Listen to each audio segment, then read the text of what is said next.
بسم اللہ الرحمن الرحیم۔ محترم بھائیوں، بزرگوں، نوجوانوں، دوستوں اور خصوصاً ماں بہنوں، السلام علیکم ورحمۃ اللہ وبرکاتہ۔ میں آپ حضرات کی خدمت میں آج ایک بہت ہی اہم پیغام و میسج کو لے کر حاضر ہوا ہوں۔ آج صبح ہمارے ایک دوست ذاکر بھائی نے آنے والے وقت میں لاک ڈاؤن کی وجہ سے جن ہمارے مزدور بھائیوں کا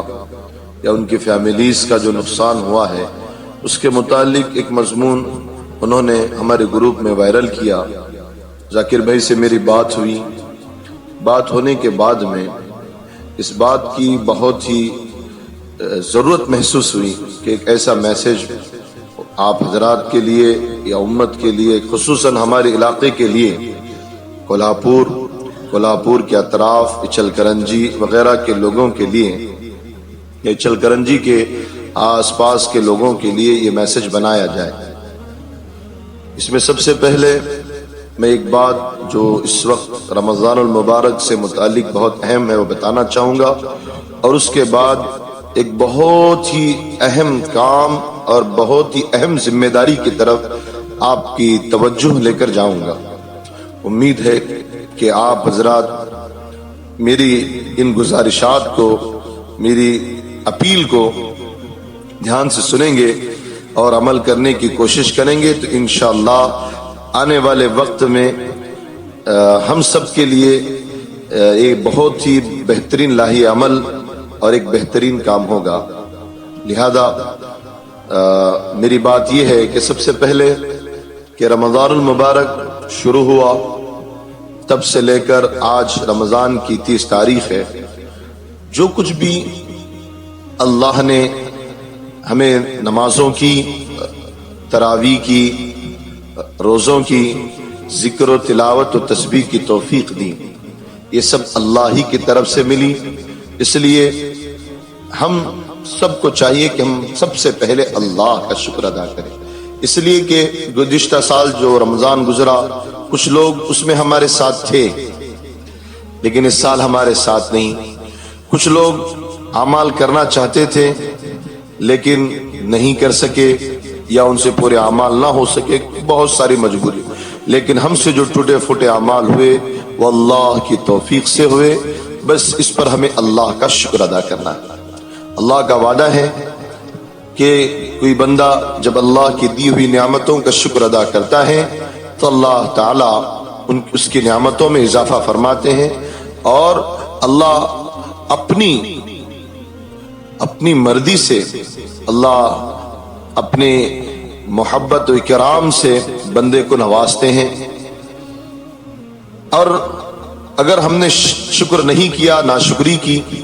تو ناشکری کرنے کی وجہ سے اللہ جو چیزیں عطا کرتے ہیں یا عطا کر رہے ہیں تو وہ عطا کرنا روک دیتے ہیں۔ اور پھر یہاں تک فرمایا گیا قرآن مجید کے اندر، اللہ نے فرمایا نعمتوں کو روک دیتے ہیں، پھر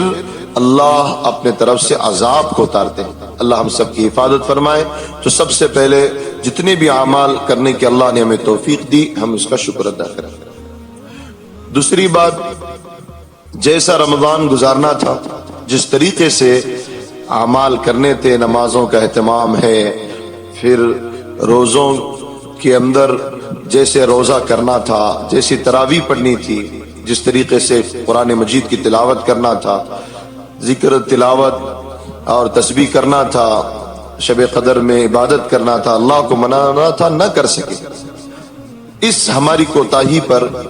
ہم جو ہے اللہ تبارک و تعالیٰ کے سامنے یہ آخری گھڑیوں میں، یہ آخری لمحات کے اندر اللہ سے ہم جو ہے معافی طلب کریں، اللہ سے معافی مانگے۔ اے رب کریم، جیسا اس کا حق تھا ہم نے ادا نہ کیا، اس لیے اللہ ہمیں معاف فرما دیجیے۔ اللہ کے پاس خوب معافی مانگے، اللہ کی ذات معافی کو پسند کرنے والی ہے، اللہ معاف فرماتے ہیں۔ اور تیسری بات اس میں وہ یہ ہے کہ ہم توبہ کریں، ایسی توبہ کہ جس میں آئندہ زندگی میں اللہ کی نافرمانی، اللہ نے جن چیزوں سے کو کرنے سے منع کیا ان سے بچنے کا پکا ارادہ، جن چیزوں کو کرنے کا اللہ نے حکم دیا ہے اس پر مکمل چلنے کا پختہ ارادہ،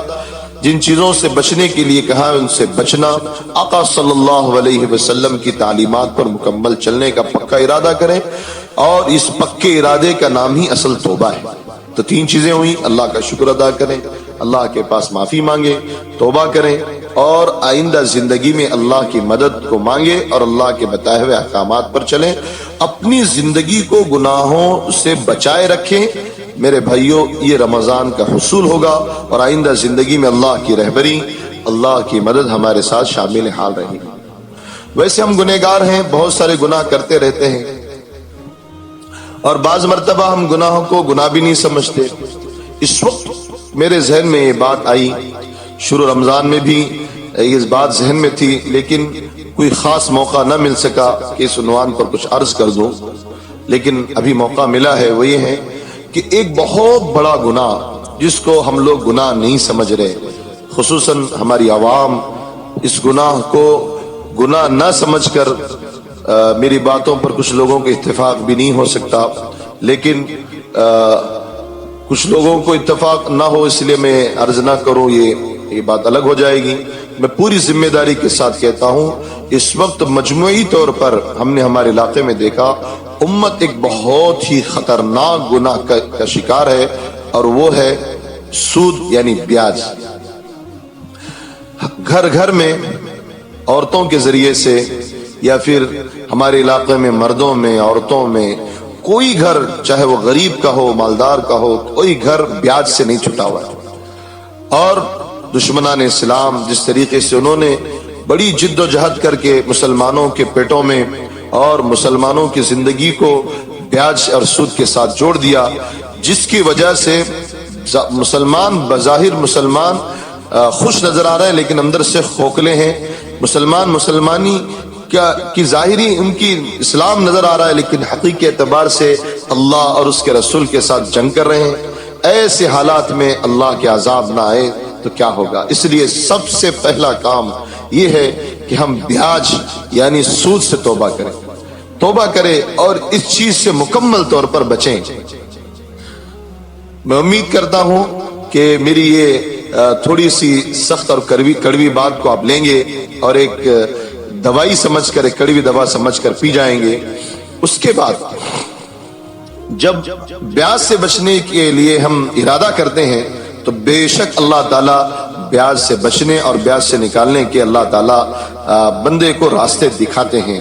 اللہ کی ذات بہت ہی مشفق اور کریم ذات ہے۔ بندہ ادھر اللہ کے ساتھ گمان کر کے محنت کرنا شروع کرتا ہے، اللہ راستہ کھولنا شروع کرتے ہیں۔ پچھلے کئی سالوں سے ہمارے شہر چل کرنجی میں کچھ اللہ کے بندوں نے ایک ترتیب شروع کی ہے۔ ابھی وہ اس وقت مکمل طور پر امت کو 100% بیاج سے روکنے میں، یا پھر یوں سمجھیے کہ بیاج سے مکمل طور پر پوری امت بچ جائے، اس کی وہ کوشش کر رہے ہیں۔ کامیاب مکمل نہیں ہوئے لیکن کچھ حد تک کامیاب ہوئے ہیں۔ انہوں نے ایک مالی کا نظام بنایا ہے، وہ ہمارے بہت ہی خاص لوگ ہیں،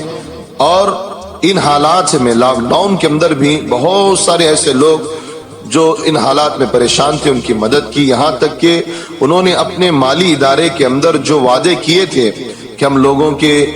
جو قرض دار ہیں ان کے لوگوں کے بیاج کو معاف کریں گے۔ مجھے رمضان کے اندر 13 یا 14 روزے کے وقت میں وہاں کے ذمہ داروں کا فون آیا، انہوں نے بتایا کہ جس طریقے سے ہم نے وعدہ کیا تھا لوگوں کی بیاج معافی کا، الحمدللہ ہم نے کیا ہے۔ بڑی خوشی ہوئی، اللہ ان کی محنت کو، ان کے کام کو اللہ قبول فرمائے، اور خصوصاً اس نظام کو چلانے والے جو ہمارے بھائی ہیں، اللہ ان کی فکروں اور ان کی امیدوں اور ارمانوں کو اللہ قبول فرمائے۔ ان کے ارادے آگے یہ بھی ہیں کہ ہم ایک فائننس کا ایسا نظام بنائے جہاں پر 1 روپیہ بھی سود نہ ہو۔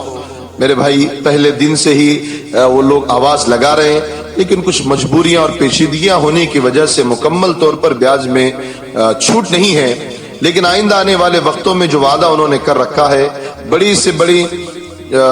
قرض دار کو یا بڑے سے بڑی اماؤنٹ پر بھی وہ 0% کا نظام بنانے والے ہیں، اور ان کے وعدے انشاءاللہ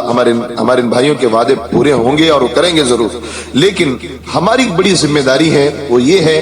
کہ ہم بھی اس کام نے ہماری طاقت سے 10 روپے 100 روپے 1000 روپے، کسی کی طاقت 10 کی ہے 10,000 کی ہے، کسی کی طاقت 1,00,000 روپے کی ہے، تو اس طریقے سے قوم کو مضبوط بنانے کے لیے، قوم کو طاقتور بنانے کے لیے، اور جیسے صبح ذاکر بھائی نے جس طریقے سے بتایا کہ روزگار جو ایک بہت ہی بڑا ذریعہ ہے لاک ڈاؤن کے بعد مزدوروں کے لیے، اس کی کوشش کرنے کے لیے مال کی ضرورت پڑتی ہے، تو اس کے لیے ہمارا ادارہ کام کر رہا ہے۔ پچھلے کئی سالوں سے ایسے لوگ جو روزگار کے بارے میں پریشان تھے، بیاج کے اندر ڈوب گئے تھے، راستوں کی کھاک چھان رہے تھے، دن بھر محنت کر کے ساری محنت کا خلاصہ وہ ساہوکاروں کو بیاج کے اندر دے رہے تھے، آج ان کی زندگی میں اطمینان آیا ہے، ان کی زندگی میں حلال کے لقمے آئے ہیں، تو ہمارے بھائیوں کی محنت کو اللہ قبول فرمائے اور ہم سب کو اس محنت میں جوڑ دے۔ بہت ہی اچھا کام ہمارے شہر میں شروع ہے۔ میں تمام ساتھیوں کی، بھائیوں کی، بزرگوں کی اور تمام دوستوں اور ماں بہنوں کی توجہ ہمارے اس کام کی طرف میں توجہ ڈالنا چاہوں گا، اس امید پر کہ آپ یہاں پر اپنا فرض ادا کریں، اس میں حصہ لیں، اور جب بھی آپ کی ضرورت ہو تو اس ادارے کے اندر آ کر اپنا حق حاصل کریں۔ اس میسج کے ساتھ اور آخر میں ذاکر بھائی نے جن باتوں کی طرف متوجہ کیا ہے اس کو سامنے رکھتے ہوئے میں بھی ذاکر بھائی کے ساتھ اس کام کے اندر کھڑا ہوں، شریک ہوں۔ میرے جتنے بھی ساتھی ہیں اسٹار فاؤنڈیشن کے ہمارے ذمہ دار ہیں، اس کے علاوہ ہمارے اس بیاج کی لعنت سے امت کو نکالنے والے ساتھی بھی انشاءاللہ امید ہمارے بھائی بھی اس میں انشاءاللہ ہمارے ساتھ کندھا شانہ بشانہ، کندھا بکندھا، کندھے سے کندھا لگا کر کھڑے رہیں گے، اسی امید کرتا ہوں اور اپنی بات کو مکمل کرتا ہوں۔ اللہ ہماری اور پوری امت کی سود یعنی بیاج سے حفاظت فرمائے، اللہ ہمیں گناہوں سے بچائے، رمضان کی قدر کی توفیق عطا فرمائے، اللہ کا شکر ادا کرنے کی توفیق عطا فرمائے۔ اس سال توبہ کر کے آئندہ زندگی میں مکمل اللہ کے احکامات، پیارے آقا صلی اللہ علیہ وسلم کے طریقے پر چلنے کی توفیق عطا فرمائے۔ اپنے بھائی کے ساتھ کھڑے رہ کر ان کے ساتھ خندہ پیشانی کے ساتھ پیش آ کر ان کے لیے اور اپنی ذات کے لیے کچھ نہ کچھ حد تک جد و جہد کرنے، اور اس پریشانی کے وقت میں ایک دوسرے کا سہارا بننے کی ہم سب کو اللہ توفیق عطا فرمائے۔ آمین۔ وآخر دعوانا الحمدللہ رب العالمین۔